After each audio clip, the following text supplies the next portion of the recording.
तर आपण माती चिकित्सा आपण बघणार आहोत. हं? तर माती चिकित्सामध्ये कुठलं तत्व येतं मातीचं? मातीचं तत्व कुठलं आहे?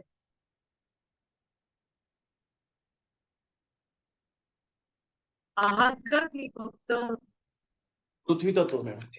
पृथ्वी तत्व? बरोबर. अं, आता निसर्गोपचारातले 5 तत्व आपण आहेत, तर ते थोडक्यात आपण बघूया. अं, निसर्गातील प्रत्येक गोष्ट पृथ्वी, आप, तेज, वायू, आकाश या 5 तत्वांनी बनलेली आहे. मनुष्य हा निसर्गाचाच एक अंश आहे. हवा, सूर्यप्रकाश, पाणी, अन्न आणि आकाश, ही 5 तत्वांचा आपण, तर या निसर्गातल्या महान शक्ती त्याच्या शारीरिक, मानसिक आणि भावनिक सुस्थितीवरती परिणाम करत असतात. त्यामुळे निसर्ग आणि मनुष्य यांच्यामध्ये चांगला संबंध, एकमेकांमध्ये संबंध आहे. आणि आता हे जर लक्षात घेतलं तर म्हणजे यांचा उपयोग करून आपण आपलं स्वास्थ्य हे चांगलं राखू शकतो. मनुष्य आपलं शरीर आहे तर ते निरोगी राखू शकतं.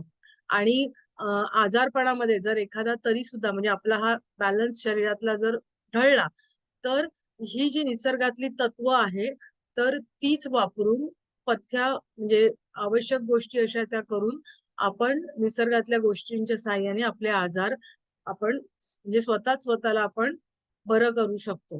हं? आणि आता ही जी 5 तत्व आहे, तर त्यांचं बॅलन्स हा असतोच. म्हणजे ते एकमेकांशी बरोबर बॅलन्स साधूनच निसर्गामध्ये असतात. परंतु त्याच्यातला बॅलन्स हा कमी होतो, आपल्यामुळे होत असतो. हं? आता शरीरामध्ये सुद्धा निरोगी ठेवण्याचं काम ही 5 तत्व आपल्याला एरवी करत असतात. शरीरातील ही 5 तत्व सर्व समान महत्वाची आहे. म्हणजे कुठलं असं तुम्ही सांगू शकत नाही की हे तत्व जास्त इम्पॉर्टंट आहे असं नाही. तर ती ही 5 तत्व आहेत तर ती समान महत्वाची आहेत आणि त्यांचा एकमेकांशी ती संबंधित आहेत. म्हणजे त्यांचा एकमेकांशी संबंध येत असतो आणि एकमेकांशी ते अवलंबून सुद्धा आहे. म्हणजे एका तत्वावरती दुसरं तत्व अवलंबून असतं. अशा प्रकारे त्यांचं नातं हे आपल्या शरीरामध्ये किंवा निसर्गामध्ये सुद्धा आपल्याला आढळून येतं. आता त्याच्यातलं पहिलं तत्व आपण माती चिकित्सा बघणार आहोत. तर पहिलं तत्व म्हणजे पृथ्वी तत्व, ते जड तत्व आहे. तर त्याचं वर्णन कसं केलेलं आहे, तर आपण एक थोडंसं वाचूया की त्याचं तत्व आपण उपनिषदांमध्ये किंवा ऋग्वेदामध्ये किंवा त्याच्याबद्दल काय म्हटलेलं आहे, तर ती माहिती आपण घेणार आहोत. सर्वाधारे सर्व बीजे सर्व शक्ती समन्विते सर्व कामप्रदे देवी सर्वश्रम तेही मे धरे. आता ब्रह्मविवर्त पुराण याच्यामध्ये हे आपल्याला वर्णन आढळतं. तर त्याच्यात काय म्हटलंय की माता पृथ्वी हे प्रत्येकाचं बीज आहे. ती प्रत्येकाला आधार देतं, शक्ती प्रदान करतं आणि तुमच्या सर्व इच्छा पूर्ण करतं. आता आपण एखादी चिकित्सा करतो तर आपण ती चिकित्सा कशावरती, कुठल्या तत्वावर आधारित आहे हे आपल्याला सांगता आलं पाहिजे. आणि हे सगळे दाखले आपल्याला दिलेले आहेत की ज्याच्यामुळे आपल्याला ते कळतं की त्या तत्वातून आपल्याला काय मिळणार आहे, काय फायदे होणार आहेत. हं? पंचतत्वातील पृथ्वी तत्व सगळ्यात महत्वाचं आहे. कारण का आपण आता इथे जरी असं म्हटलं सगळ्यात महत्वाचं, तरी आपण मगाशी जे वाक्य म्हटलं तेही तितकंच महत्वाचं आहे की सगळी तत्व समान महत्वाची आहेत, पण ती एकमेकांवर अवलंबून असतात असं त्यांनी म्हटलं. तर हे महत्वाचं का म्हटलंय, तर 4 तत्व, 4 महाभूत जी आहे ती पृथ्वी तत्वाचाच भाग आहेत. म्हणजे काय की पृथ्वीला रस, रंग, गंध या सगळ्या गोष्टी असतात ना, येतात ना, म्हणून ते 5 तत्व ही 4 महाभूत हा पृथ्वी तत्वाचा भाग आहे असं म्हटलेलं आहे. आता आपण छांदोग्य उपनिषदामध्ये काय म्हटलंय, येषां भूतानां पृथ्वी रसः माता पृथ्वी महिमया असं यजुर्वेदामध्ये म्हटलेलं आहे. पृथ्वी ही आपली माता आहे आणि आपल्या वाढीसाठी सुद्धा तीच कारणीभूत आहे. म्हणजे आपलं शरीर आहे, आपला देह आहे, हा पृथ्वीवरतीच पोचला जातो. पृथ्वीतून जे अन्न निघतं त्याच्यावरतीच आपण जगत असतो, बरोबर. आणि म्हणून त्याला म्हटलेलं आहे की आपला हा देह पोचला जातो. आणि माता, एखाद्या अर्भकाचं, लहान बाळाचं जे पोषण आहे ते मातेच्या म्हणजे उदरामध्ये असल्यापासून मातेच्या जे काही अन्न खाते किंवा मातेमध्ये जे असतं त्याच्या रसावरतीच त्या बाळाचं पोषण होत असतं. तसंच आपलं पोषण हे या पृथ्वी तत्वावरती म्हणजे या मातीतूनच आपलं होत असतं. माता भूमी ही पुत्राम अहम पृथिवी ऋग्वेद असं ऋग्वेदामध्ये म्हटलेलं आहे, पृथ्वी माझी माता आहे आणि मी तिचा पुत्र आहे. म्हणजे हे आई मुलाचं नातं जितकं जवळचं आहे तितकंच नातं आपलं आपण म्हणतो ना, या मातीशी माझं नातं आहे. आपण हे नकळत बोलत नसतो, ह्या गोष्टी आपले हे बंध हे असतातच. आता आपण पृथ्वीचा जर विचार केला तर 1/3 भाग जमिनीने आणि 2/3 भाग हा पाण्याने व्यापलेला आहे. मनुष्याच्या वाढीसाठी आवश्यक असे अन्न म्हणजेच फळं, भाज्या इत्यादी सर्व पृथ्वीमुळेच मिळते. जसं मगाशी म्हटलं की या पृथ्वीतूनच आपल्याला आपलं भरण पोषण होत असतं, तर जी भाज्या फळं मिळतात त्याच्यावरतीच आपलं अन्न म्हणून आपण ते वापरतो. आता हे सगळ्यात स्थूल तत्व आहे. आता स्थूल सगळ्यात सूक्ष्म तत्व कोणतं आहे सांगा बरं? सगळ्यात आकाश. सूक्ष्म आकाश. आकाश. बरोबर. आपला एक तो पिरामिड आहे ना, तर त्याच्यात अगदी सूक्ष्म तत्व जे आहे आकाश आहे आणि सगळ्यात स्थूल तत्व जे आहे ते पृथ्वी तत्व आहे. आपलं शरीर हे पंचमहाभूत आणि आत्मतत्व याच्यामुळे बनलेलं आहे. हं? पृथ्वी तत्वात या सर्वांचा अंतर्भाव होतो म्हणून ते श्रेष्ठ होय. म्हणजे ही जी 4 तत्व आहेत बाकीची, तर त्याचा ह्या पृथ्वी तत्वात अंतर्भाव होतो म्हणून त्याला श्रेष्ठ म्हणतो. आता आपल्या शरीरामध्ये कुठे कुठे पृथ्वी तत्व आढळतं? तर आपली हाडं आहेत, नखं आहेत, आपले दात आहेत, स्नायू मसल्स आहेत आपले ते. नंतर कुर्च्या म्हणजे आपल्या कुर्च्या म्हणजे आपल्या 2 हाडांच्या मध्ये जी मांसल गादी असते त्याला कुर्च्या म्हटलेलं आहे. तर त्याच्यामध्ये त्वचा आणि केस यांच्या निर्मितीतील प्रमुख घटक म्हणजे पृथ्वी घटक. आरबीसी म्हणजे आपल्या लाल रक्तपेशी. आता ह्या लाल रक्तपेशी कुठे तयार केल्या जातात? लाल रक्तपेशी कुठे तयार होतात शरीरात? सांगा बरं. लाल रक्तपेशी कुठे तयार केल्या जातात? कुठे तयार होतात आपल्या शरीरात?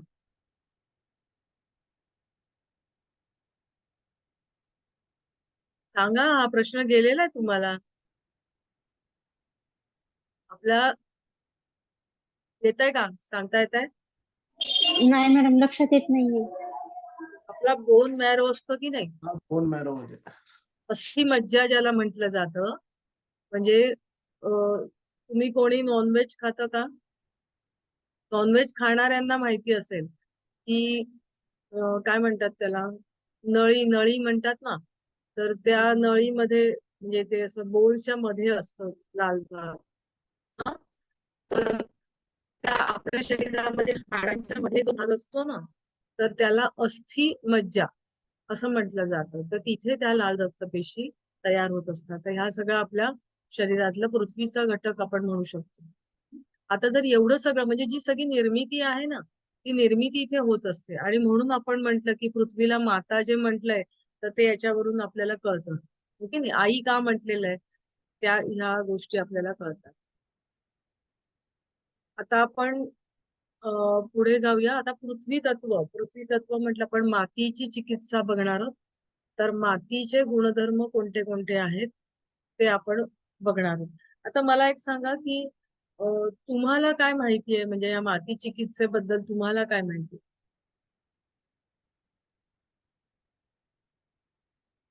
काय माहिती आहे?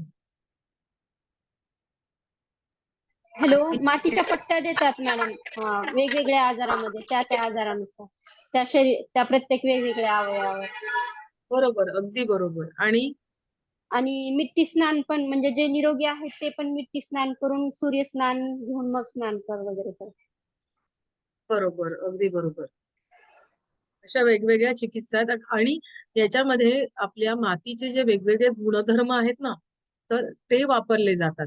आता हे मातीचे गुणधर्म कोणते कोणते आहेत, म्हणजे आता कुठलीही गोष्ट ती वापरली केव्हा जाते की त्याच्यातला ठराविक गुणधर्माचा वापर आपल्याला करून घ्यायचा असतो, त्यावेळेला ते पदार्थ आपण वापरतो. आता पृथ्वीमधले गुणधर्म बघूया. म्हणजे मातीचे गुणधर्म उष्णतेचं संतुलन केलं जातं. माती किंवा चिखल. आता ही माती कशी बनवतात, नुसती सुकी माती नाही वापरत, ओली माती वापरली जाते. म्हणून बऱ्याच आपण तिथे कधी कधी चिखल हा शब्द सुद्धा काही पुस्तकांमध्ये वापरलेला तुम्हाला दिसून येईल. तर ही जी माती आहे तर ती अति उष्णतेबरोबरच अति थंडीवरती सुद्धा नियंत्रण ठेवतं. आता त्याच्या या गुणधर्माचा फायदा घेऊन योगी लोक आपल्या शरीरावरती राख किंवा धूळ टाकून अत्यंत उष्णतेपासून किंवा थंडीपासून आपल्या उघड्या किंवा नग्न शरीराचे संरक्षण करताना आपल्याला दिसतात. म्हणजे बरेचसे जंगलामध्ये किंवा असे ते जे योगी लोक तपश्चर्या करत असतात तर थंडी म्हणजे ते कपडे त्यांच्या अंगावरती काहीही नसतात आणि थंडी वारापासून जर त्यांना रक्षण करायचं असेल तर ते मातीचं लेपन करतात किंवा राख असते ना ती राख वापरतात. तर त्याच्यामुळे काय होतं की उष्णतेचा बॅलन्स होतो. म्हणजे अति थंडी असेल तरी सुद्धा त्याचा फायदा होतो आणि अति उष्णता असेल तरी त्याचा आपल्याला त्या योग्यांना फायदा होत असतो. आता दुसरा गुणधर्म काय आहे तर चुंबकाचा गुणधर्म. आता चुंबक काय करतं की शोषून म्हणजे आकर्षून घेतो. ओके नाही, लोखंडाचे पीसेस असतील तर त्याला ते चुंबक आकर्षून घेतो. तर हाच गुणधर्म त्या मातीमध्ये असतो. एक मिनिट.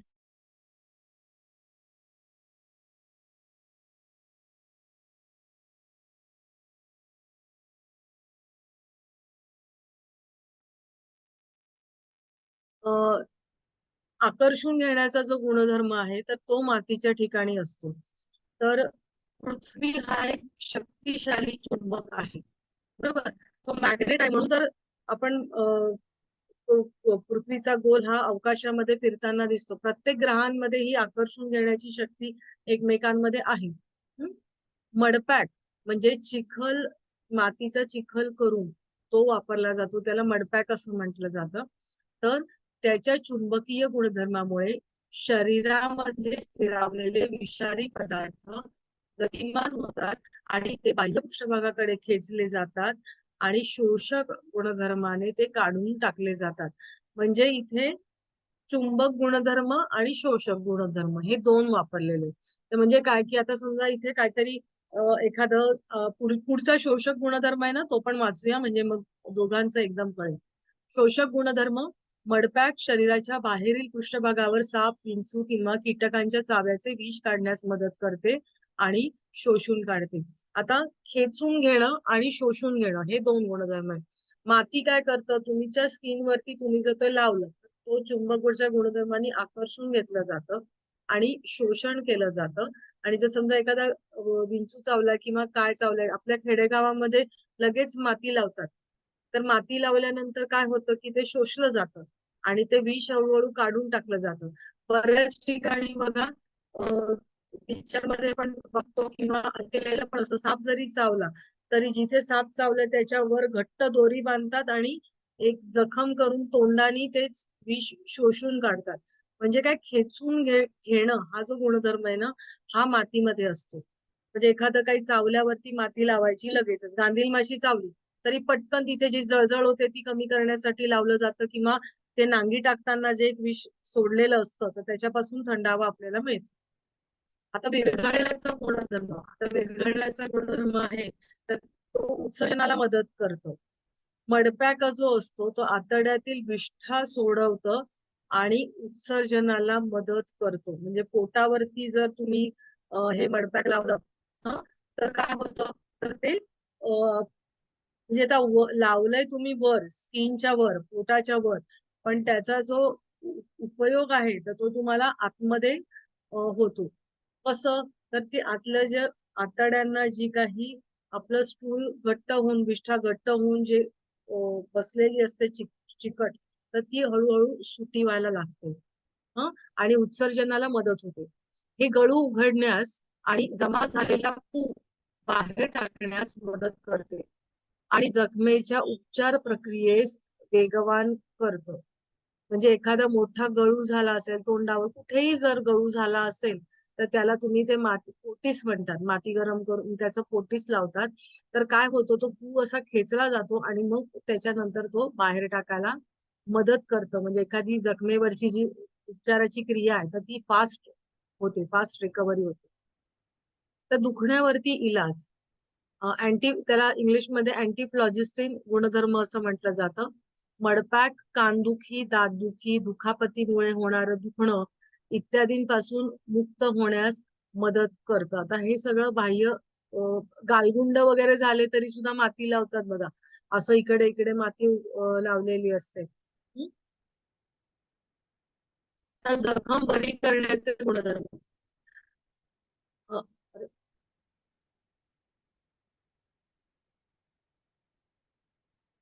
नियमित मडपॅक बदलल्याने मोठे आणि स्त्राव होणारे गळू देखील बरे होतात. म्हणजे आता हे मडपॅक म्हणजे एक पट्टी असते आणि त्या पट्टीवरती तो चिखल ठेवलेला असतो आणि मग तो चिखल, ती अशी पट्टी आहे ती अशी उलट करतात आणि जखमेवरती लावतात आणि म्हणजे ती पट्टी वरच्या साईडला येते, बरोबर. मग असं ते लावलेलं असतं आणि ती पट्टी सुकते नंतर, मग ती बदलायची असते. तर असं नियमितपणे तो एखादा जर मोठा गळू असेल आणि ती जर तुम्ही मडपॅक बदलत राहिलात, त्याच्याकडे लक्ष देत राहिलात व्यवस्थित, तर ते गळू लवकर बरे होतात, किती मोठं असेल तरी सुद्धा. या बाबतीत मडपॅक हा पेनिसिलिन पेक्षा सुद्धा अधिक प्रभावी आहे. आणि याच्या संदर्भामध्ये आता गांधीजींनी काय म्हटलेलं आहे, तर मडपोटीसमुळे सामान्य फोड बरे होतात. त्यांनी म्हटलंय, मी गळू बाहेर काढण्यास चिखल लावला आहे. या केसेससाठी मी पोटॅशियम परमॅंगनेट लोशन मध्ये बुडवलेल्या कापडाच्या स्वच्छ तुकड्यात चिखल पॅक करून तो पोटीस तयार करतो आणि गळूवर लावतो. पोटॅशियम परमॅंगनेट लोशनने धुतल्यानंतर मला एकही केस अशी आठवत नाही की ज्यात ते अपयशी ठरले आहेत. म्हणजे आता आपण इथे म्हटलेलं ना की ते मडपॅक बदलतो, तर ती जी वरची पट्टी आहे ना, तर ती पट्टी पोटॅशियम परमॅंगनेट मध्ये तुम्ही धुतली तर म्हणजे ते जे पुन्हा त्याचं इन्फेक्शन ते होत नाही. आणि असं त्यांनी प्रयोग केले आणि त्यांनी म्हटलं की त्याच्यामुळे कुठलीही अशी केस त्यांनी आढळली नाही की ती बरी झाली नाहीये. आता वास काढून टाकण्याचा गुणधर्म किंवा दुर्गंधी हटवण्याचा गुणधर्म. मृत्तिकेमुळे सर्व दुर्गंधी दूर होते. जर एखाद्या व्यक्तीला शरीराच्या दुर्गंधीचा त्रास होत असेल, म्हणजे घाम येतो, घामाचा वास येतो, तर मृत्तिका स्नान केल्याने दुर्गंधी दूर होते आणि शरीर स्वच्छ होते. कुजलेल्या आणि घाणेरड्या वस्तूंमधून येणारी दुर्गंधी चिखलानी झाकल्यानंतर दडपली जाते. म्हणजे आता हे जर अगदी आपण बघितलं की मांजर सुद्धा शी करते, तर शी केल्यानंतर त्याच्यावरती माती टाकते, हो की नाही, की त्या शीची दुर्गंधी पसरत नाही. म्हणजे हे आपण बघतो. तर तसंच जर एखादी काही घाण असेल, खेडेगावात त्या गोष्टी पटकन कोणी जरी उलटी केली किंवा कचरा असेल, पटकन त्याच्यावर माती टाकतात आणि मग ती उडवाउडवी फेकतात. त्याच्याने ती दुर्गंधी येत नाही. आणि याचाच उपयोग कुठे केला जातो आपण, म्हणजे ज्या ज्यांच्यामध्ये, अरे,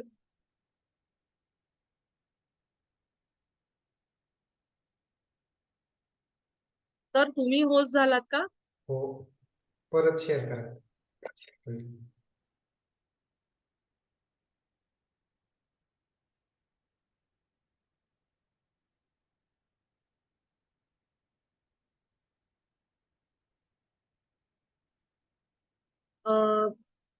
आता आपण हिंदू धर्मामध्ये आपण माणूस मेल्यानंतर त्याला म्हणजे अग्नी दिला जातो, पण बऱ्याचशा धर्मांमध्ये पुरलं जातं. तर जर मनुष्याला पुरलं तर त्याच्यानंतर ते तिथे सडणार आणि त्याची दुर्गंधी पसरणार, पण असं होत नाही. का नाही होत? तर ते मातीमध्ये पुरलं जातं आणि मातीचा जो हा गुणधर्म आहे ना, तर तो इथे कामास येतो, की मातीमध्ये पुरल्यामुळे त्याचा वास कुठेही पसरत नाही. रक्ताभिसरणात संतुलन राखण्याचा गुणधर्म. ओटीपोटाच्या भागामध्ये चिखलाचा पॅक लावल्याने आणि दव भरलेल्या पृथ्वीवरती, म्हणजे सकाळी दव ज्या ग्रासवरती जमिनीवर पसरलेले आहे, तर अशा जमिनीवरती तुम्ही अनवाणी, गवतावरती तुम्ही अनवाणी चाललात तर डोक्यामधली आणि डोळ्यांमधली अतिरिक्त उष्णता काढून टाकली जाते आणि पायाच्या तळापर्यंत रक्ताभिसरण वाढतं. म्हणजे आपण ओटीपोटामध्ये जरी आपण मडपॅक लावला तरी तिथलं जे रक्ताभिसरण आहे ते चांगल्या प्रकारे होतं. ज्यांना डोळ्यांचे प्रॉब्लेम आहे तर त्यांना सकाळी गवतावरती चालायला सांगतात का, तर गवतावरती तर ते दवबिंदू असतात, तर ते दवबिंदू त्या गवताच्या पात्यांवरती असतात आणि मग त्याच्यावरती आपण अंगवाणी पायांनी चालत तर तुमची त्याच्यामधली डोळ्यांमधली उष्णता ही खेचली जाते, ती कमी केली जाते. हा, आणि आता बघा, चालतो आपण पायांनी, उष्णता कुठली जाते? डोळ्यापर्यंत किंवा डोक्यापर्यंत, हो की नाही? म्हणजे रक्ताभिसरण आहे ते चांगल्या प्रकारे इथे होतं. कफ वात पित्ताचं संतुलन राखणं.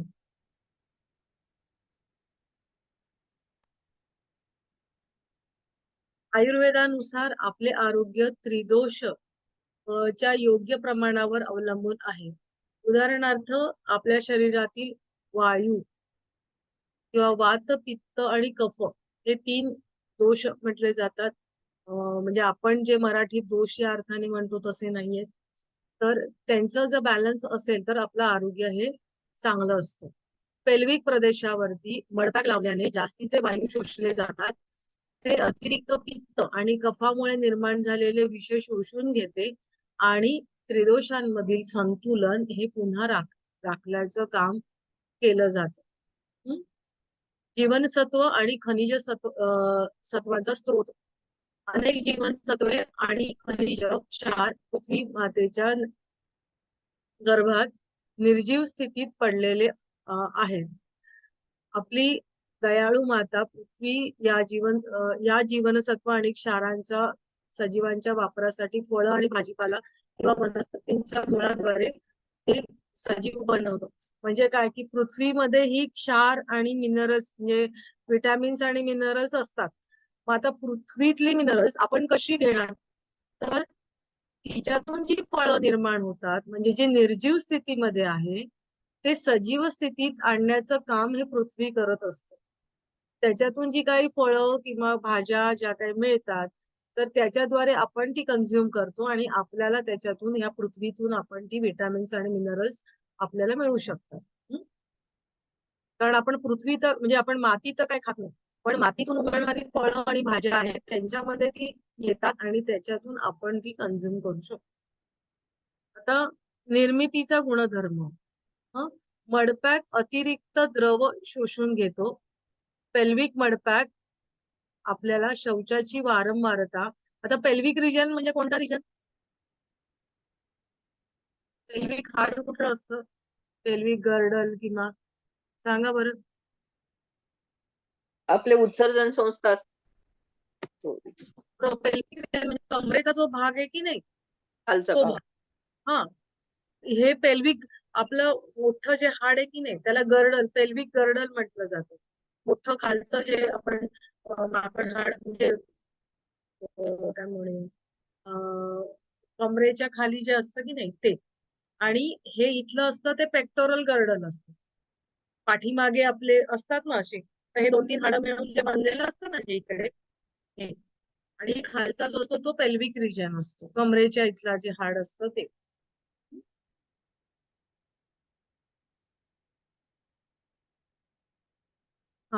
पेल्विक मडपॅक आपल्याला शौचाची वारंवारता आणि जास्त तरलता कमी करून चांगली गती निर्माण करण्यास मदत करते. आता हे पृथ्वीचे वेगवेगळे गुणधर्म आहेत आणि ते गुणधर्मांचा वापर करून आपण मातीची चिकित्सा करू शकतो. मॅडम 9वा, हॅलो, 9वा हा, बोला. पॉइंट सांगतात का मॅडम? 9वा पॉइंट. एक मिनिट.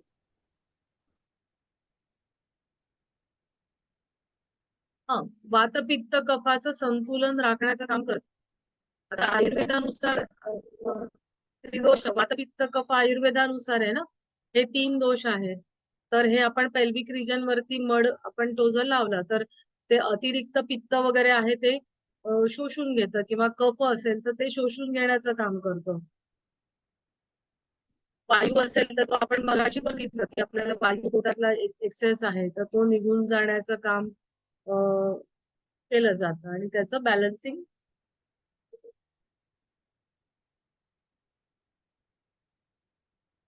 आता पृथ्वी तत्वाचा वापर. मड थेरपी हा काही नवीन शोध नाहीये, तर प्राचीन काळात भारतीयांना त्याचा व्यापक उपचारात्मक प्रभावांची चांगली जाणीव होती. ग्रीक देखील उपचारासाठी मड थेरपीचा पूर्णपणे वापर करत होते. येशू ख्रिस्ताला देखील म्हणजे येशू ख्रिस्ताची काही स्टोरीज आहेत तर त्याच्यामध्ये सुद्धा चिखलाच्या उपचाराच्या परिणामाची त्याला पूर्ण जाणीव होती त्याच्यातून दिसून येतं.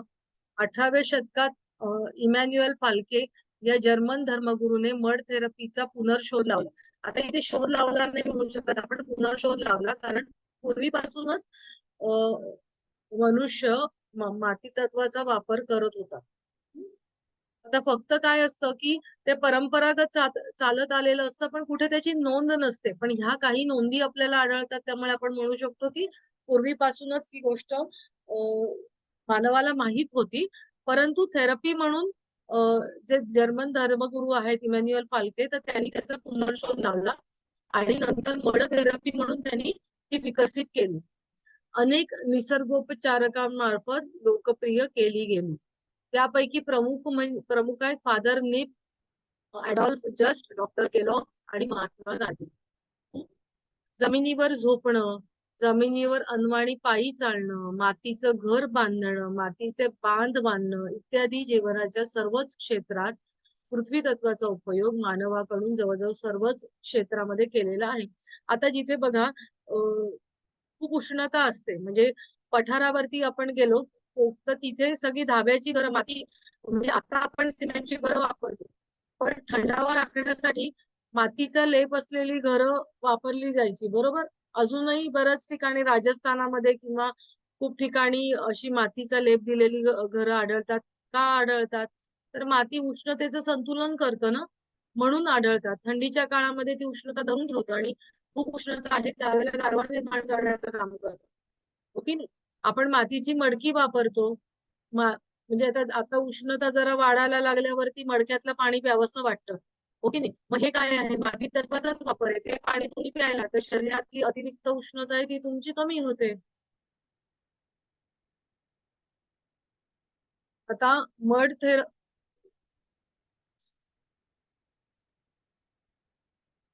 आता मातीचे आपण वेगवेगळे प्रकार कोणते ते आपण बघूया.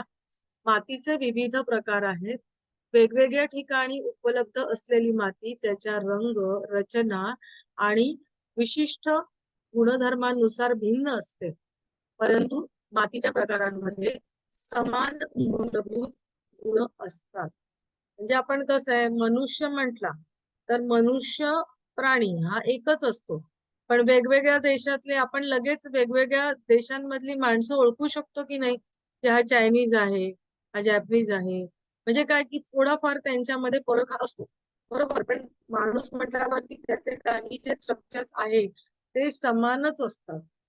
त्याचे स्वभाव हे समानच असतात. तसंच मातीचं आहे की त्याचे फक्त थोडं काही ठिकाणी त्याचा रंग किंवा त्याचं टेक्स्चर हे थोडं वेगळं असतं पण त्याच्या ठिकाणी असणारे गुणधर्म हे समान असतात. एखादा गुणधर्म जास्तीचा असू शकतो त्याचा रंग आणि टेक्स्चर नुसार. आता काळी माती. आता ही काळी माती कुठे आढळते बरं सांगा. साधारण माहिती असतं प्रत्येकाला. सांगा बरं मला काळी माती कुठे आढळते.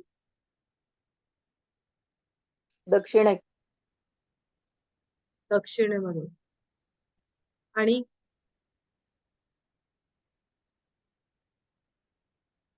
काळ्या मातीमध्ये मॅडम पिकं आपल्या महाराष्ट्रात काळी मातीच आहे ना मॅडम. आहे ना. लावलेली असते तिथे. कुठे आहे सांगा काळी माती महाराष्ट्रात. कुठली पिकं घेतली जातात काळ्या मातीत.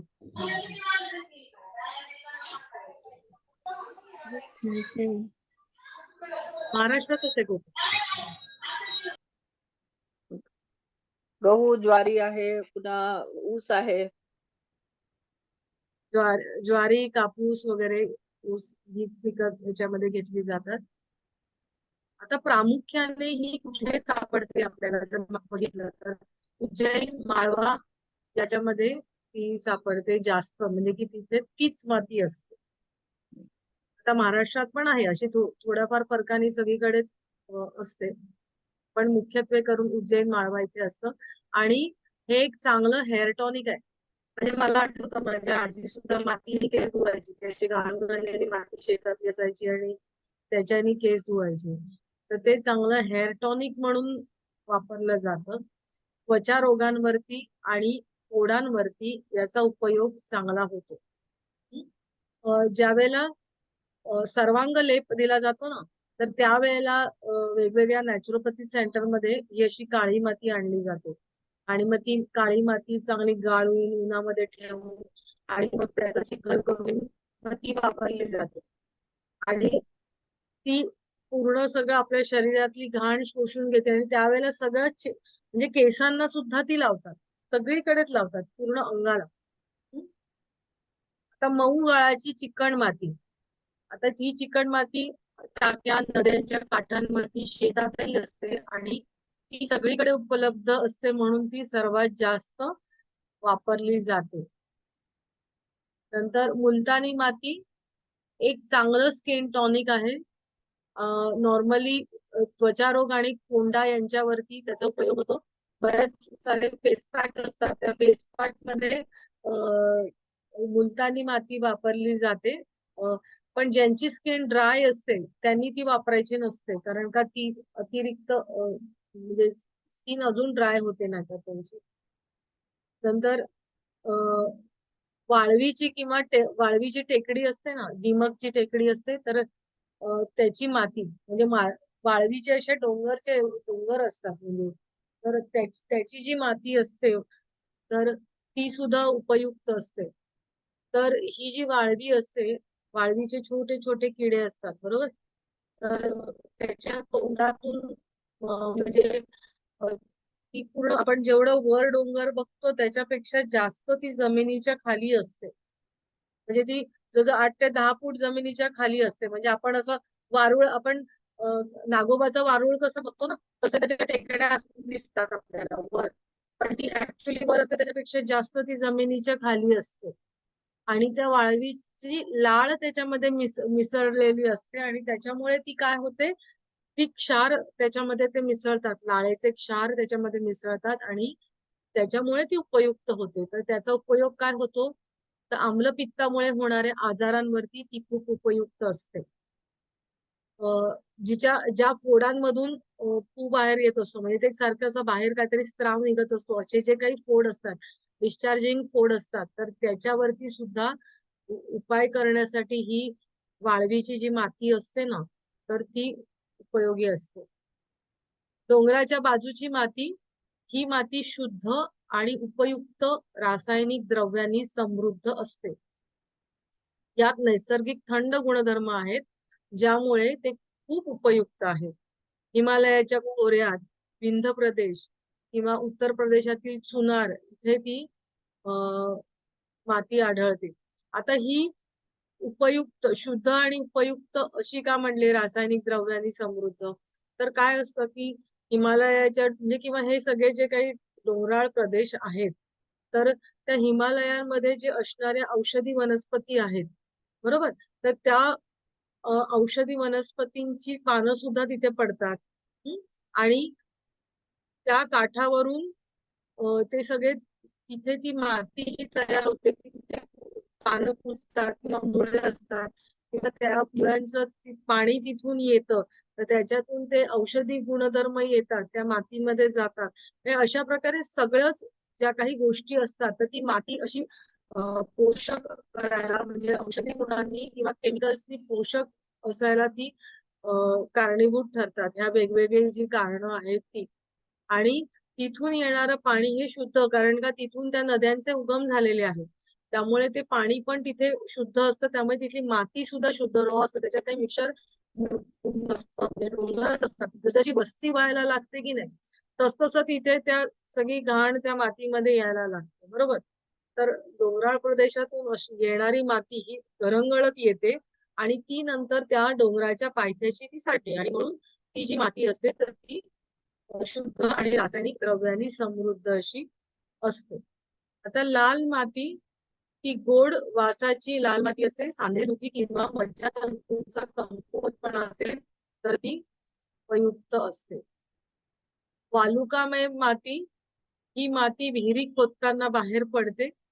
जमिनीखालील भागातून बाहेर पडत असल्याने ती अत्यंत शुद्ध असते आणि त्यामुळे ती उपयुक्त असते. म्हणजे जसं तुम्ही आत जाल तशी ती मातीची शुद्धता असते. आताच्या काळामध्ये शेताची माती, आता ही पूर्वीची जी पुस्तकं आहेत तर त्याच्यात म्हटलेलं आहे की तुम्ही शेतातली माती वापरा, पण आता केमिकल फर्टिलायझर्सचा वापर हा जास्त होतो, बरोबर. त्यामुळे जर तुम्हाला शेतातली माती पाहिजे असेल तर तो खड्डा खूप खोल खणावा लागेल आणि मग ती माती घ्यायला लागेल. किंवा ज्या शेतामध्ये कृत्रिम शेती केली जात नाही, म्हणजे कृत्रिम फर्टिलायझर वापरले जात नाही, तर अशा ठिकाणची तुम्हाला माती घ्यायला लागेल जर तुम्हाला शेतातल्या मातीचा उपयोग करून घ्यायचा असेल तर. गंगेच्या खोऱ्यातली माती, गंगेचे पाणी हिमालय पर्वतरांगांतील माती आणते आणि ती नैसर्गिक औषधी वनस्पती युक्त असते, समृद्ध असते, म्हणूनच ते चैतन्य आणि उपचार गुणधर्माने परिपूर्ण आहे. आता हे जसं मातीचं आहे ना तसंच पाण्याचं पण आहे. तिथून येणारं पाणी हे ते औषधी असतं, कारण का त्याला कारण हेच आहे. तिथे जे औषधी वनस्पती असतात तर त्याच्यानी ते शुद्ध होऊन चांगलं.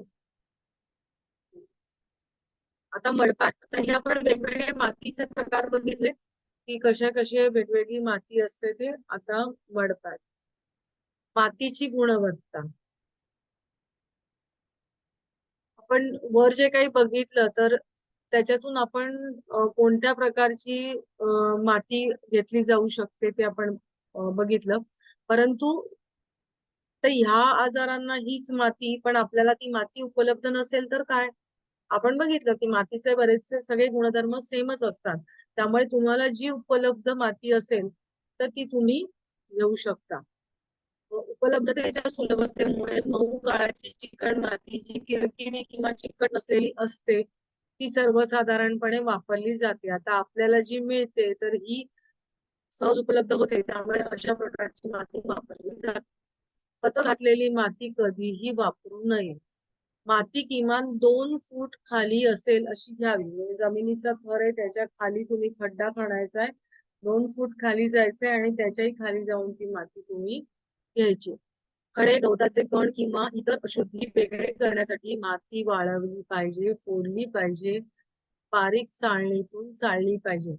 थोडक्यामध्ये ती जी माती आहे ती आधी बाहेर काढतात, त्याच्यानंतर ती त्याची जी ढेकळं असतील तर ती ढेकळं फोडतात आणि ती ढेकळं फोडून ती उन्हामध्ये सुकवतात, चांगली सुकवतात आणि त्याच्यानंतर ती गाळून घेतात, वेगवेगळ्या चाळण्यांनी चाळून घेतात आणि मग ती तुम्हाला तयार मिळते. त्याच्यातले जे गवताचे काड्या बिड्या असतात ते सगळे काढून टाकायचे आणि मग ती आपण वापरण्याच्या योग्य माती होते. आता हा माती किंवा हे चिखल आपल्याला जो मड बनवायचा आहे तर तो कसा बनवायचा? तर माती किमान 4 तास पाण्यामध्ये भिजत ठेवावी आणि ते पाण्याचं प्रमाण असं असलं पाहिजे की 4 तासानंतर सुद्धा तो चिखल जो आपण बनवलेला आहे तो लोण्यासारखा गोळा असला पाहिजे. म्हणजे पाणी असं तुम्ही त्याच्यामध्ये टाकायचंय, कारण प्रत्येक पाणी माती शोषून घेण्याची कपॅसिटी वेगळी असते, तर तुम्ही ते चेक करत राहायचं की ती 4 तासांनी सुद्धा तो अशी सॉफ्ट राहिली पाहिजे लोण्याच्या गोळ्यासारखी. एवढं पाणी तुम्ही त्याच्यात टाकायचंय. पाणी मिसळताना त्याला हाताने स्पर्श करायचा नाही. आता का करायचा नसेल सांगा बरं? शरीरातील उष्णता मातीमध्ये बरोबर. तुमच्या शरीरातली उष्णता, टॉक्सिन जे काय असेल ते त्याच्यामध्ये खेचलं जातं आणि म्हणून त्याला हाताने स्पर्श, कारण आपण ते चिकित्सेसाठी वापरणार आहोत, बरोबर. म्हणून त्याला हाताने स्पर्श करायचा नाही.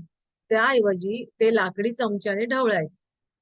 मातीच्या भांड्यात किंवा स्टेनलेस स्टीलच्या भांड्यात चिखल भिजवावा, पण प्लास्टिकच्या टब मध्ये तो कधीही भिजवू नये.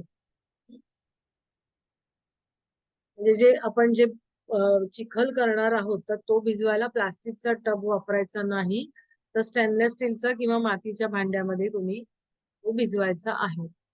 नंतर आता मडपॅक तयार करण्याची प्रक्रिया. आता मड पॅक बनवायचा. आता आपण चिखल बनवला, मड बनवला. आधी ती चिखल तुम्ही कुठून घ्यायचं बघितलं, मग ती माती कशी तयार करायची बघितलं.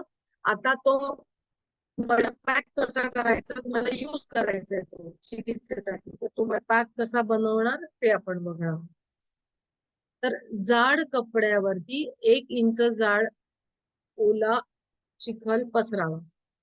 1 इंच प्रभावित भागापेक्षा लांबी किंवा रुंदी असली पाहिजे. हे कापड हळुवारपणे उचलून प्रभावित भागावरती ठेवावे. हे कापड हळुवारपणे उचलून प्रभावित भागावर अशा प्रकारे ठेवावा की बाधित भाग चिखलाच्या थेट संपर्कात येईल आणि कापड वरच्या बाजूला राहील.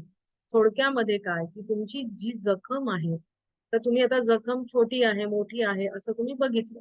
हं? तर त्या अनुषंगाने तुमची चिखलाची जे तुम्ही कापड घेणार आहात ते निर्जंतुक केलेलं असलं पाहिजे कापड. मग अशी महात्मा गांधीजींनी काय सांगितलं, ते कापडाच्या पट्ट्या त्यांनी पोटॅशियम परमॅनेट मध्ये टाकल्या आणि जखम सुद्धा धुवून घेतलेली होती आधी. हं? आणि मग त्याच्यानंतर तुम्ही ज्या पट्ट्या आहेत तर त्या पट्टी वरती तुम्ही चिखलाचा जाड थर ठेवणार आहात. तर ती जाड थर, आता समजा ही चिखलाची पट्टी आहे, हं? आणि मी इथे वर चिखल टाकलाय आणि आता समजा मला समोर जी व्यक्ती आहे तिच्यावरती तो ट्रान्सफर करायचा आहे तो मडपॅक. तर मी काय करणार की ही कापडाची पट्टी खाली आहे ना, तर तो असा उलट टाकणार आणि की ही कापडाची पट्टी वर येईल आणि जो चिखलाचा भाग आहे तो त्या स्किन वरती जाईल. अशा प्रकारे तुम्ही टाकायचं, म्हणजे उलट करायचं. आता मडपॅक वापरण्याची पद्धत आणि कालावधी. जलद परिणामासाठी गरम शेक घेतल्यानंतर मडपॅक लावणे चांगले. ताप असेल तर असं करू नये. मडपॅक खुल्या हवेमध्ये लावू नये. शिरशिरी भरते अंगामध्ये. म्हणजे वारं आहे आणि असं असं नाही उघड्यावरती तुम्ही तो मडपॅक लावायचा नाहीये. थंड हवामानात रुग्णाला योग्य कपडे घालावेत आणि उघड्या भागावरती गरम मडपॅक लावावा. आता काही ठिकाणी अति थंडी असते, मग अति थंडी असते अशा वेळेला तुम्ही त्या रुग्णाला व्यवस्थित गरम कपडे घालायचे आणि उघड्या भागावरती तेवढा थोडासा गरम करून तो मडपॅक लावायचा. मडपॅकचा कालावधी हा 15 मिनिटं ते 30 मिनिटं असावा. कधी कधी मडपॅक काढल्यानंतर रुग्णाला खाज सुटते, कारण का स्किन आहे ना तिथली ड्राय पडायला लागते. हा, तर ती खाज सुटते. अशा वेळी ओल्या कापडाने चिखल साफ केल्यानंतर प्रभावित भाग कोरड्या टॉवेलने पुसून घ्या. जर ते खाज सुटत असेल तर काय करायचं की आता तो चिखल तुम्ही पट्टी बाजूला काढली तर ओलं कापड घ्यायचं आणि तो चिखल साफ केल्यानंतर पुन्हा तो कोरड्या भागाने तो साफ करायचा. म्हणजे ओल्या भागाने आधी चिखल साफ करायचा आणि नंतर पुन्हा कोरड्या टॉवेलनी पुन्हा साफ करायचे की जे इचिंग आहे तर ते इचिंग त्याचं ते कमी व्हायला लागतं. पुढील प्रकारांमध्ये कोल्ड मडपॅक 3 ते 4 वेळा लावावा. प्रत्येक वेळी ताजे मडपॅक करावे. प्रत्येक वेळेचा कालावधी 15 मिनिटे असावा. पुढील प्रकार आपण जे आता बघणार आहोत तर त्याच्यामध्ये त्यांनी काय म्हटलंय की कोल्ड मडपॅक लावायचा आहे आणि प्रत्येक वेळेला मडपॅक म्हणजे तीच माती वापरायची नाही. पण महात्मा गांधीजींनी असं म्हटलं होतं की ते तीच माती वापरायचंय, पण कशी वापरायचंय ती माती पुन्हा सूर्यप्रकाशामध्ये सुकवायचे आणि मग त्याच्यानंतर ते, म्हणजे त्यांचं म्हणणं होतं की ते निर्जंतुक होते उन्हानी आणि मग ती तुम्ही रियूज करू शकता. हा, पण हॅलो बऱ्याच वेळेला. हा बोला. मॅडम, आता इथं तुम्ही आता म्हणालात की मडपॅक खुल्या हवेत लावायचा नाही, पण मडपॅक लावून आपण सूर्यस्नान घेतोच ना मॅडम, मग त्यावेळेस खुल्लीच हवा असते. किंवा मग योगी लोक जे पूर्वी मडपॅक वापरून फिरायचे ते थंड हवेमध्ये किंवा खुल्या हवेमध्येच फिरत असतील ना, ते थोडीच मडपॅक लावून, असं हे रूम. बघा मडपॅक लावून कधीही फिरत नाही. पहिली गोष्ट, मडपॅक सर्वांगाला ज्या वेळेला मडपॅक लावलं जातं ना तर त्यावेळेला सूर्य वर येतो ना त्यावेळेला किंवा ज्या वेळेला ऊन सरतं आणि त्यावेळेला लावलं, म्हणजे सूर्यास्तानंतर कधीही मडपॅक लावला जात नाही पूर्ण अंगाला, नाही. कारण तो हा. गार वाऱ्यानी ना शिरशिरी भरते. त्यामुळे कधीही बाहेर थंड हवा आहे आणि पूर्ण सर्वांगाला असं हवेमध्ये म्हणजे उष्णता, म्हणून थंडीमध्ये सुद्धा केव्हा प्रिफर करतात माहितीये, सकाळी लावायचं की जरा ऊन नंतर वाढत जातं ना तर त्यावेळेला तसं लावायचं असतं. कळलं का तुम्हाला? म्हणजे सूर्याची उष्णता वातावरणातली वाढत जाते ना म्हणून मग सकाळी लावलं की ती उष्णता वाढत जाते आणि मग जर तुम्हाला म्हणजे सूर्यास्तानंतर तुम्हाला मडपॅक नाही लावायचा आहे. कारण का बाहेरची उष्णता आहे ना ती तुमची कमी होते ना, तर मग त्या रुग्णाला त्रास होतो, थंडी वाजायला लागते. कारण ती उष्णता शोषून घेतं. त्यामुळे मग तो त्याला त्रास व्हायला लागतो. पूर्ण अंगाला जर लावलं असेल तर. आणि मडपॅक आहे, मडपॅक ज्यावेळेला लावलं जातं त्यावेळेला फक्त ठराविक पोर्शन वरती लावला जातो. बरोबर? हम्म म्हणजे हम्म पोळी काय आता समजा एखादा गळू झालेला आहे किंवा पोटाला ओटी पोटाला लावलाय किंवा अशा प्रकारे. तो एक म्हणजे जेव्हा आपण सर्वांगाला आता मगाशी म्हणालात ना तुम्ही योगी लोक सर्वांगाला थंडी वाऱ्यापासून भस्म. बचाव हो, करण्यासाठी हो, मातीचा लेप, हो, हो. मग ते कसं करतात? ते बेसिकली तुम्ही बघा योगी लोक काय करतात, तपच करत असतात. त्यामुळे त्यांची स्वतःची सहन करण्याची ताकद आहे तीच वाढवत असतात. तप करतात म्हणजे काय असतं, सहन करण्याची ताकदच ते वाढवत असतात. पण तरी सुद्धा वातावरण जे असतं ते इतकं डायव्हर्स असतं, ते विपरीत असतं. तर मग अशा वेळेला माणसाची क्षमता ही खूप कमी पडते. ती गोष्ट आहे ती ती थोडी वेगळी आहे. इथे आपण उपचार म्हणून करतोय ना, तर त्यावेळेला नॉर्मल लोकांची मनाची रचना आणि तपस्व्यांची मनाची घडण याच्यामध्ये फरक आहे की नाही? सहन हा करण्याची आहे. ताकदमध्ये फरक आहे ना? हम्म इथे आपण ज्यावेळेला रुग्ण म्हणतो त्यावेळेला ऑलरेडी त्याची मन हे कमकुवत झालेलं असतं. हम्म आणि शरीराचा तो बॅलन्स आहे तर तो ठेवण्यासाठी ते गरजेचं असतं की तुम्ही उघड्यावरती ते लावायचं नाही. कारण शिरशिरी येते हे आम्ही सुद्धा हो बघितलेलं. येतं.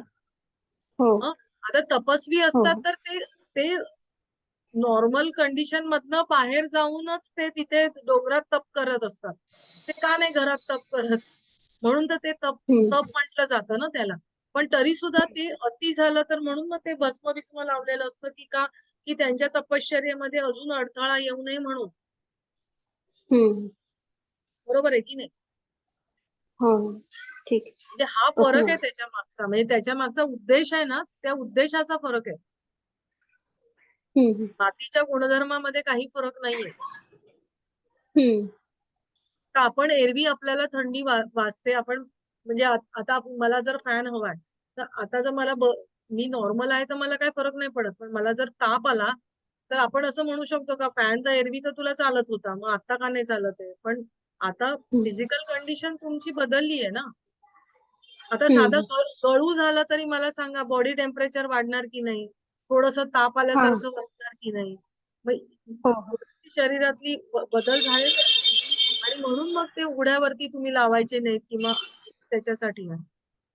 ओके आपण ओके इथे उपचार म्हणून करतो ना, तर शरीराच्या इतर कंडिशन्स बदलतात त्याच्यामध्ये. ओके. पुढील प्रकरणांमध्ये कोल्ड पॅक 3 ते 4 वेळा लावावा आणि तो प्रत्येक वेळी ताजा मडपॅक वापरावा आणि प्रत्येक वेळेचा कालावधी साधारण 15 मिनिटं असावा. आता तो कोल्ड पॅक केव्हा लावायचा? जास्त ताप आला असेल तर, आगीने जळजळ होत असेल तर, शरीराच्या कोणत्याही भागात जळजळ होत असेल तर, विंचू चावला असेल तर, विषारी काहीतरी काहीतरी बदल म्हणजे नंतर लघवीची समस्या असेल तर तुम्ही लघवीची समस्या असेल तर हा जो आहे ना पॉइंट हा तर तुम्ही लहान मुलांमध्ये किंवा उन्हाळ्यामध्ये जर तुम्ही उष्णतेच्या भागामध्ये राहत असाल तर पाण्याची सुद्धा घडी किंवा चिखलाची घडी जर तुम्ही ठेवली ना तर तुंबलेली लघवी असते ना ती लगेच सुटते. किंवा लघवीची दिवसभराचं पाणी तुम्ही कमी प्यायला असाल म्हणजे घरातच असाल तरी ऊन लागतं आणि मग लघवी थेंब थेंब थेंब थेंब थेंब थेंब होते. तर अशा वेळेला तुम्ही ओटीपोटावरती जर मातीची पट्टी ठेवली तर किंवा पाण्याची पण ठेवली तरी उपयोग होतो किंवा पाण्याच्या टबमध्ये बसवलं तरी उपयोग होतो. हे युरिनचा जर प्रॉब्लेम असेल तर. हं. तर ही मातीची पट्टी म्हणजे थंड मातीची पट्टी ओटीपोटा म्हणजे आपल्या ओटीपोटाच्या भागावर लावली तर खूप फायदा होतो. आता खबरदारी काय घ्यायची आहे? तर पेल्विक प्रदेशावरती छातीवर किंवा पाठीवर मडपॅक जेवणाच्या 2 तास आधी किंवा जेवणानंतर 3 तासांनी लावायचा आहे. हं.